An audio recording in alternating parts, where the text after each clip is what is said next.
on target. Almost there. Stay on target. Right behind me. Almost there. Hello and thank you for joining us. Today I'm with Councilmember Cousens from District 7, Yakima City Council. Today we're going to talk about a recent trip that you made to South Korea. Can you tell us what was that trip about? Yes, I went to Hadong County and I went with the Fair Board actually, and we were invited to come down and talk about the sister city adventure and if it would be a good thing for Yakima. And it was an incredible thing to do.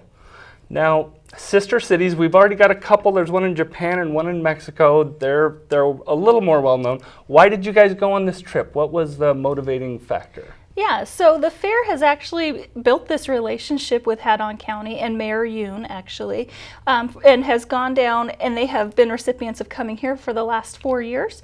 And they've come up here and gone down there because of this coordinated effort of events and hospitality that Hadong has, and they're very fascinated with what we do at Central Washington State Fair. So their students come up here and do internships and participate in judging and taking part in our fair, and we've had a green tea booth at our fair for the last 4 years. And so I went down to say, okay, what could we benefit from being a sister city culturally, and what do they have that we could have this beneficial agreement with.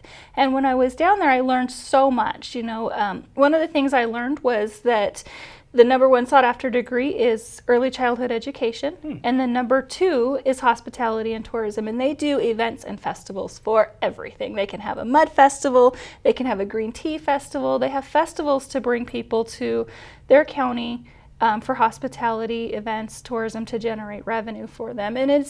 And I was there during their green tea festival, and it brings a lot of people down there. And it was fascinating to see how they do that. They grow green tea, and it is something I've never experienced before. It is an incredible taste. Yeah. And it's something that we don't grow here. They don't have hops. They don't have the Yakima hops or the Yakima beer down there. So they're very interested in learning that. They did tell me that one of the things is that Japan, Korea, and China are all leading the way. They're the powerhouse leading the way for technology, and America is leading the way in agriculture. And so they really want to learn how to partner so that we can learn tricks of the trade and help figure out how we can trade and figure out how we can get hops and beer, Yakima hops and beer, into Hadong, and how we can get their green tea and some of the technology that they do here in Yakima. So that's how it would be a little different. Now, similarities, are they an agricultural region? Is that area Yes. an agricultural region, and they grow a lot of green tea? So how could we incorporate that with Yakima as a trade partner? Is that what we're looking to do? Is that what the thought is? Yeah, so what cultures do they have? What similarities do we have? What can we partner on? And, you know, even a simple thing as, can their students come here and learn, and can we send students there and learn? Is there a partnership? Is there a pathway forward for multicultural experiences for people to go out and adventure and do those things?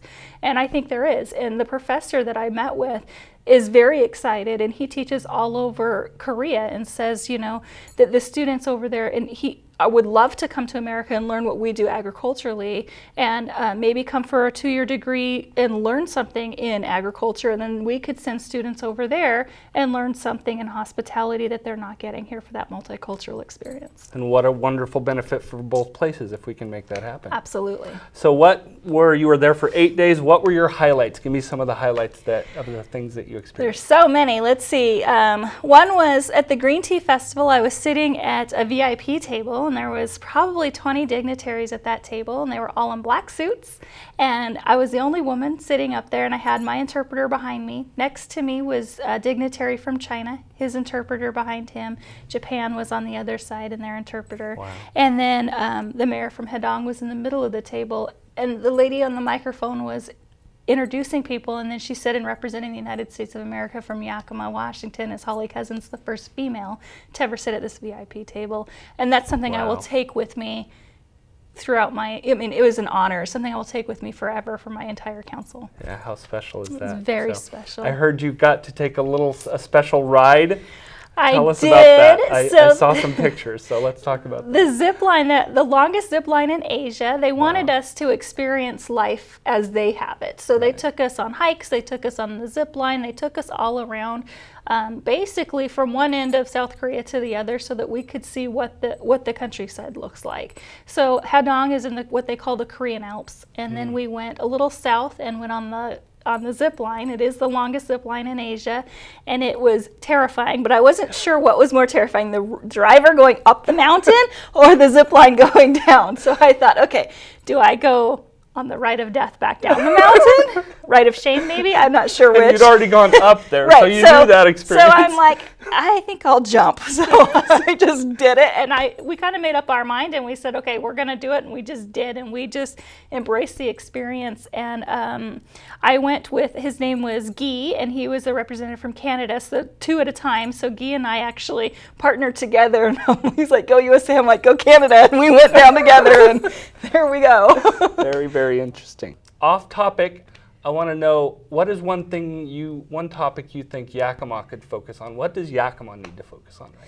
You know, there's so many things Yakima can focus on, but I would say that Yakima focuses so much on the negative all of the time. And if I could ask people to do me a favor and just spend a little time focusing on the positive. Right. As a representative, we try really hard. You know, for me, I ran because I wanted to see a change, because I was one of those naysayers at one time. And I said, you know, if you're going to be a naysayer, do something about it and make a change. And so I ran for council.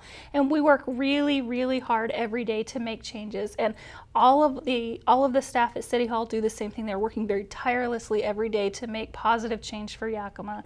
And, you know, say something, come to council, you know, if you have something that you want changed, have your voice heard. But I employ you to really try to come up with something positive, say something positive during the day instead of something negative all the time about Yakima, because there's so many good things about Yakima and people are just so focused on the negative. Yeah, and if we recognize just a little bit, it'll be a better place for everybody. I agree. Yes, thank you very much for joining me Yeah, today. thank you. And we'll talk to you soon. Thank you very much. Thank you. For more information on the Hadong Green Tea Festival partnership with the Central Washington Fair Association, call 509-248-7160.